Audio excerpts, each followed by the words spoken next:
la adaptación de esta obra, la historia ha sufrido cambios, modificaciones y añadidos que han hecho que entre el anime y el manga de Hikaru ga Shindanatsu haya bastantes discrepancias. Así que acompañadme que os cuento.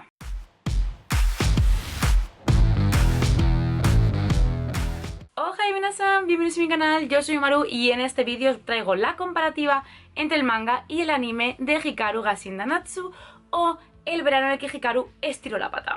Antes de seguir, he de poneros esta advertencia para cumplir con las nuevas normativas que tenemos los creadores de contenido, ya que voy a echar mano de todos estos tomos del manga de Hikaru, algunos obtenidos por mí y otros mandados directamente desde Milky Way Ediciones. En concreto voy a usar el tomo 1, el 2, el 3, el 4 y el 5 para poder comentaros y analizar la primera temporada del anime, comprendido entre el capítulo 1 y el 26 del manga. Así que bueno, si estáis en este vídeo y aún no conocéis esta historia, os cuento rápidamente de qué trata. En esta obra conocemos a Hikaru, que un día de repente desaparece en extrañas circunstancias en el bosque. Evidentemente todo el mundo se preocupa muchísimo por esta desaparición, pero de repente, días después, vuelve a aparecer como si no pasara absolutamente nada. Pero evidentemente Hikaru ya no es lo que era después de volver del bosque. Y antes de meterme con spoilers y con análisis, he de deciros que a mí es una historia que me gusta. Es una obra que desde el minuto 1, desde que llegó el manga a mis manos, me llamó mucho la atención y me atrapó por completo, ya que somos testigos de lo que evidentemente le ha pasado a Hikaru, pero también los dilemas con los que tiene que vivir Yoshiki en este punto, ¿no? Con el Hikaru de antes y el Hikaru de ahora. Temas familiares, temas culturales y de tradición y espiritualidad que, ya siendo la cultura japonesa bastante tradicional en ese punto, pues en este manga se refleja de manera mucho más bestia, con tradiciones muy importantes que veremos cómo se reflejan en los diferentes pueblos que conoceremos durante la historia. Evidentemente con ese buen toque sobrenatural, de horror y terror. Y ahora sí, a partir de este momento, seguid bajo vuestra propia responsabilidad. Os recomiendo haber visto mínimo los 12 primeros episodios del anime, es decir, la primera temporada, para poder entender qué ocurre en la historia y no llevaros todos los spoilers de la vida, pero como digo, bajo vuestra propia responsabilidad, vamos a ello. Lo primero que hay que comentar, la obra tanto en manga como en anime es muy disfrutable. Evidentemente esto va a gustos y elección de cada uno, pero yo en este momento os cuento que yo primero he leído el manga y después visto el anime, por lo que he podido apreciar grandes modificaciones que ha habido a la hora de la narración de esta historia y su adaptación al anime. Enfatizo en la parte de narración, ya que la consecución de escenas, la forma en la que al espectador se le ha dado la información es muy diferente a la que se le da o se le ha dado al lector del manga. Lo primero que he de destacar por parte del anime es lo muchísimo que utilizan a su favor todos los recursos que tienen. Hay detalles tan interesantes como por ejemplo el cambio de formato. Todo lo que está contado en la actualidad está en un 16/9 y luego pasa en recuerdos y flashbacks a un 4/3, enfatizando el pasado y esos momentos que han sido tan importantes para los personajes. Igual que hacen con el manga con el tema de poner el fondo en negro en vez de en blanco, pero digamos que el anime juega mucho con esos detalles, como si fueran cámaras antiguas las que lo están grabando, también a veces un formato más cinematográfico. No sé, tiene esos detalles que tampoco son necesarios para la historia, pero sí que le dan más carácter, más dinamismo y va de la mano con el uso, evidentemente, de la música, de los silencios bien elegidos y cositas que solo el anime puede darnos. También he de mencionar que el anime aprovecha para enfatizar y alargar escenas que el manga tiene muy cortitas, dándole también más peso de lo que tienen realmente, o aunque sean escenas importantes en el manga, el anime aprovecha y mete mucha más información, más escenas, más flashback y demás, que personalmente considero que no queda pesado, sobre todo lo he visto más reflejado en momentos de sufrimiento de Yoshiki, de esos momentos introspectivos para sí mismo, en los que necesita hacer una pausa de esa realidad nueva que está viviendo. ¿Qué ocurre? Que en este momento en el que alargas unas escenas, recortas otras. Así que ahora mismo os cuento ejemplos exactos y modificaciones que han hecho en la historia. Dicho esto, me gustaría ahora comentaros los dos bloques de temas a tratar para mí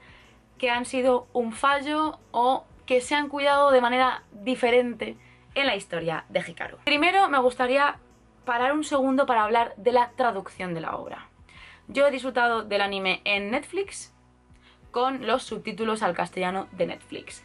Y dichos subtítulos tienen bastantes errores de traducción. Todos hemos visto, y yo misma también he comentado, el meme que ha sido de el te quiero de Hikaru a me caes bien. Eso, bueno, fue súper viral, mucha gente lo comentó. Ya os digo que yo también tengo un vídeo cortito al respecto, pero hay fallos grandes. Y yo, sin saber japonés, pero comparándolo con la traducción del manga y con el sentido que tienen las frases en cada momento, pues la verdad es bastante chocante ver la traducción que se le ha dado a algunos momentos que pierden la coherencia. A continuación os dejo un fragmento que grabé mientras estaba viendo el anime, en el que os muestro cómo una frase cambia por completo el sentido cuando Yoshiki se encuentra a Hikaru en el monte. Kiki, what?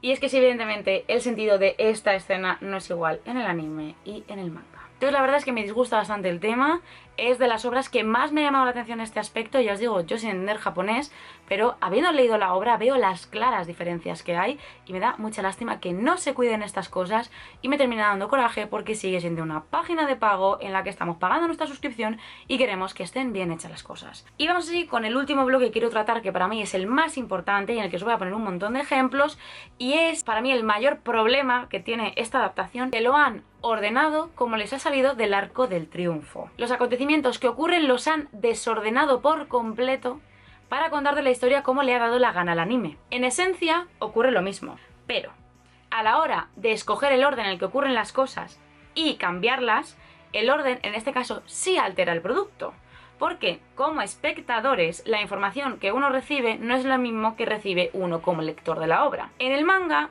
poco a poco vamos entendiendo cómo funciona la historia, a medida que los personajes van descubriéndolo todo. Pero el anime parece que se empeña en dártelo todo masticado, en adelantarte acontecimientos, en decirte directamente las cosas en escenas nuevas e inventadas solo para el anime, porque en el manga no salen, como para prepararte o explicarte cosas que ocurren que en el manga se entienden perfectamente. Entonces son cosas que no entiendo y que quiero comentar aquí con vosotros. Podríamos decir que el tomo 1 es el que más respeta la obra. La presentación de Hikaru, del nuevo Hikaru, entre comillas, Hikaru 2, como con Luke, ¿no? Los siguientes tomos son una fiesta a la hora de ordenar acontecimientos, de coger uno de aquí, otro de allá, juntarlo, pegarlo, adaptarlo, inventarse cosas para el resultado final. Pero una fiesta espectacular. O sea, salta del tomo 2 al 3, al 5, vuelve al 4. Una pasada. Primer ejemplo, con el tema del momento en el que los señores del pueblo se reúnen con Tanaka. Esa escena per se, así como tal cual ocurre, no pasa en el manga. En el tomo 2 y tomo 3, los señores se reúnen en varias ocasiones para hablar pues del tema del bosque, de la pérdida de Hikaru, de la pérdida del padre de Hikaru, de la familia Indo, diferentes temas, pero en momentos distintos. Y entre esos momentos ocurren simultáneamente diferentes escenas, diferentes personajes y sucesos que a nosotros como lectores nos van dando información. Pero el anime decide coger todas esas escenas, juntarlas y además inventarse parte de la misma. Por ejemplo, aquí tenéis a los señores sin Tanaka hablando al respecto del suceso de la familia Indo. Y aquí en el tomo 3 ya está Tanaka con ellos y les explica el tema del amuleto, hablando evidentemente de todo su descubrimiento, invitando a que se hable de ello. Juegan mucho con la sutileza, es algo recurrente en la obra. Y es que, como veis aquí, ¿veis la forma que hace el pozo de la bebida? ¿Os recuerda algo? Pues eso. Esto en el anime no ocurre así. En el anime, aparte de ser una reunión mucho más larga en la que hablan de un montón de temas, también se ponen a explicar cosas como, por ejemplo, el tema de los pueblos, el tema de que en los pueblos hay iglesias menos en el que están. O sea, ya empiezan a meter el tema de creencias, el tema de cositas espirituales, importantes, tradiciones, la forma del pueblo, todo eso que en realidad en el manga se sabe muchísimo, muchísimo más adelante, cuando los chavales van a la biblioteca y todo eso, que en el anime también se ve. Parece que el anime a la hora de adaptar esta parte ve la necesidad de meter todo eso previamente. Esa previa explicación, no entiendo por qué, no hace falta para nada, pues ahí está. Y a su vez también lo juntan con el tema de ir al santuario a ver lo que es la barrera de protección del santuario bajo el Tori, que en este punto en el manga no ocurre. Ellos no van al santuario, no van a ver el Tori, no hablan de que está por ahí el bicho, eso no pasa. directamente, es como que cogen, lo pegan, lo juntan y como han desordenado los acontecimientos, aunque la reunión, por ejemplo, donde les enseña el amuleto es bastante después que el santuario, como lo han reordenado, pues sorpresa, es a la vez. Esto hace que el anime como tal tenga coherencia, tiene su propia coherencia, su propia forma de explicar la historia. ¿Qué pasa? Que si ya me modificas escenas, me recortas unas, me pegas otras, ciertos sentidos, ciertas escenas y ciertos momentos no tienen coherencia. O las quitan o las modifican. Y es cuanto menos curioso de ver como persona que ha leído la obra. Y es como, ¿por qué lo cambias si ya funciona bien como está? Y como os he comentado, hay escenas que añaden que no existen en el manga, dando explicaciones innecesarias a los espectadores del anime. Como por ejemplo el tema de la katana Roma. La katana con la que cortan a Hikaru en plan de vamos a probar a ver qué pasa. El anime tiene una escena previa en la que explican que esa katana no es para ir a por los humanos. En el manga dicha escena ocurre en este cuarto tomo de aquí, pero esa escena previa no existe, simplemente hay un enfoque de las katanas como elemento importante. Sucede la escena en cuestión y en el tomo 5 vemos una mención directa a la katana como lo que necesita para combatir a todos esos seres, ¿no?, que aparecen, a esa situación. Porque el anime tiene que explicarte las cosas previamente. Tío, deja que ocurran y ya la gente lo sabrá después. Pero no es como que, igual que adelantan lo del mapa, igual que adelantan el tema de los creyentes, igual que adelantan el tema de la religión que viene de otro lado, tienen que adelantar el tema de la katana. ¿Por qué explican las cosas previamente? Es como no hace falta, es como cuando te presentan un personaje 780 millones de veces en un shonen neketsu, como si no lo conocieras ya después de 7 años viéndole. Es que no hace falta. Y esta escena y otras que os he mencionado, por ejemplo la de la katana, pasa mucho antes en el anime de lo que pasa realmente en el manga. Entonces tú, como espectador, no tienes los datos o no está en el mismo punto la investigación en una versión de la historia y en otra. Por eso los personajes actúan y dicen cosas diferentes. En uno están hablando de Nonuki directamente y en otro no. Es que no tiene sentido. Otros cambios, por ejemplo, la mención del santuario de los Indo. En el anime está ahí al lado, en plan, están con los fueguitos estos artificiales y tienen el santuario en la cara. Y dice Hikaru, pues el santuario que cuida tanto mi abuelo. ¿Por qué? O sea, ¿qué necesidad hay de mencionar ahí el santuario? Tomo 5. El santuario está cerca, sí, pero está como en el bosque, medio oculto. La frase de Yoshiki. El santuario existe de verdad y está muy bien cuidado. ¿Por qué en el manga es como un secreto, como algo cuidado, preservado dentro de la familia? Y en el anime es como, pues bueno, está ahí a la mano para que tú entres y veas toda la fiesta que hay montada dentro. No entiendo. No entiendo. También, como digo, se han tomado la libertad creativa en el anime de alargar mucho algunas escenas que en el manga no han sido así.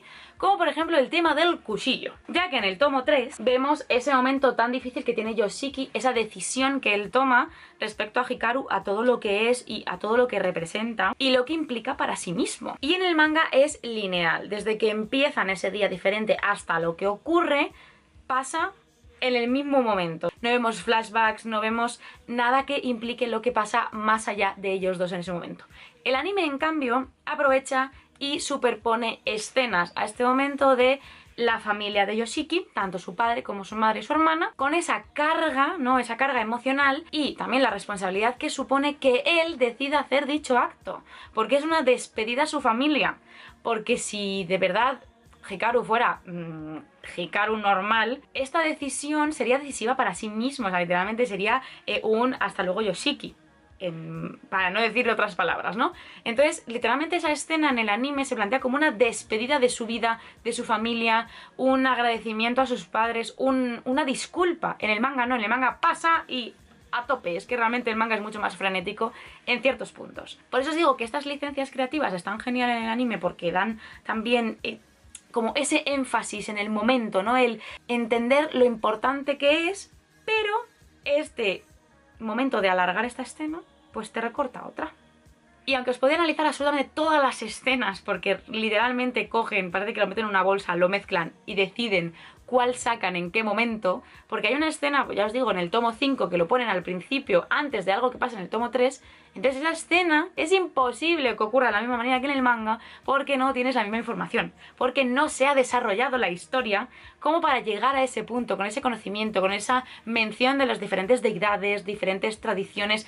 No está igual, o sea, no es lo mismo. El orden de los factores aquí sí altera el producto. Pero como remate os comento que el final del anime, bueno, el final de la primera temporada que ocurre en el tomo 5, también se toma la licencia de cambiarlo. Cambiarlo desde el punto de vista de no contarte todo lo que pasa en esa escena y cortan antes para, pues, no desvelarte cosas. El anime se toma la licencia de cortar a su gusto para que los espectadores no sepan la respuesta.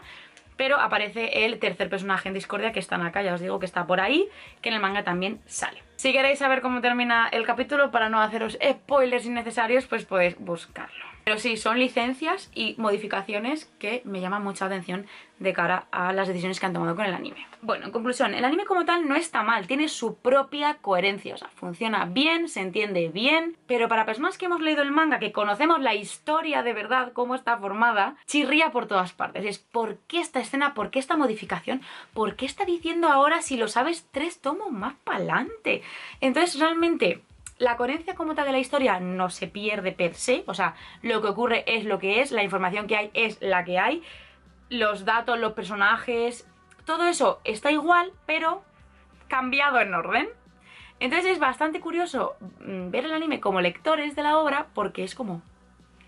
no entiendo. Entonces yo desde aquí os animo a que le deis una oportunidad al manga en caso de que queráis extender un poquito más vuestros conocimientos acerca de la historia. Si os llama la atención, si el dibujo os gusta, si queréis conocer más cosas que se han quedado un poquito por el camino, más escenas secundarias, más lore, más con el tema de los personajes secundarios, cosas que no se han visto en el anime porque evidentemente no cabe todo, y más si se han dedicado a alargar ciertas escenas. Si queréis conocer toda esa parte, todo eso que no conocéis, o el orden real de la historia y de los acontecimientos, pues os animo a que echéis un ojo en el manga. Así que bueno, tenía muchas ganas de traeros este vídeo, la cosa es que se me ha alargado un poquito más porque mientras iba viendo el anime era como cada vez era más caótico, más caótico, más caótico. Entonces era como, bueno, tengo que analizar esto bien, contarlo bien, sin que sea tampoco excesivamente exhaustivo, porque evidentemente en un vídeo en el que os analizo un poco el total de la obra, no os puedo analizar todo como un único vídeo por episodio, que hubiera sido una locura para mantener la coherencia de la narración de los vídeos, porque ya os digo que lo han modificado directamente. O sea, hay cosas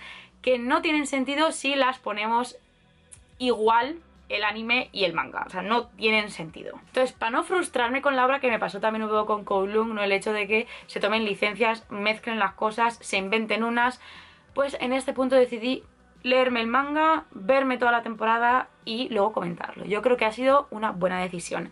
Espero que os haya parecido interesante el vídeo, que os haya gustado, que es pues eso, que os haya sido útil. Os leo en comentarios para lo que sea. Y bueno, por mi parte nada más, minasan. Solo me queda recordaros que si queréis apoyar mi canal, mi contenido y todo lo que hago por esos lados de YouTube, no olvidéis que siempre tengo activa la opción de miembros del canal. Aquí abajito tenéis un botoncito que pone unirse y en la descripción tenéis un link que si clicáis se os despliega toda la información acerca de esta membresía, sus diferentes beneficios, como por ejemplo contenido en exclusiva y más cositas que podéis leer en el desplegado.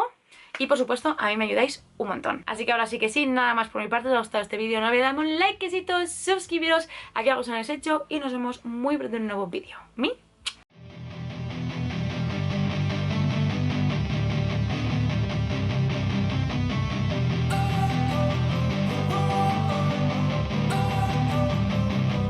Don't wanna sleep in, cause I got something to prove. I gotta take what I hate and finally make a move. I think of you and all the shit you don't do. Well, I'ma make hella sure that I don't become you. I have no regrets, yeah, I'll tie up my chest. I'll never